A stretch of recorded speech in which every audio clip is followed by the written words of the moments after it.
Az gögen bolsunuz, ma 100 koyunumu qoşab beymakma falan. Dadanızga demem bakma. Anam ben istikme. Balam ne qortmuza nege? Bana çok da bilirsiniz. İşim var balam, menenki bak adamım. Mən mənə çıxıb oynan talağa. Anam bana bir. Nimi gəpdə balam aval birdən amman mantımə. Anam bana bir sünyak ne pişkim kakao tuttuk. Ay balam pəs gəl qılğım pəs. Ayın ağlı sətv attım. Mən mişkim anlap qadını. Kim oldu mama? Tadamsam sassız babam suyak ne? Tadam dedim ben. Ay apaq balam dadınızğa demən. Sizə cək pul vereyim axma mən.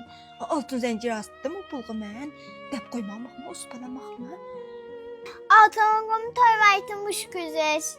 Tadam ne sassız babamdan.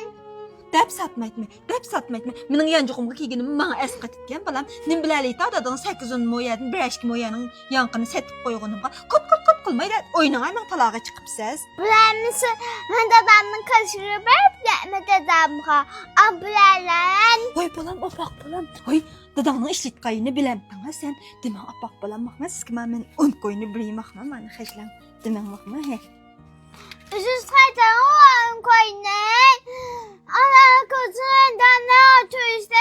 İşe kalmayacağım. Ay balam, 10 qoyunu az gördünüz mü? Mən az görgən bolsunuz, ma 100 qoyunumu qoşab vereyim axma balam. Dadanızğa demən baxma. Pul bolsa işənci digən o. İşençi diyenle pulu set oğlu bolmaytan ay.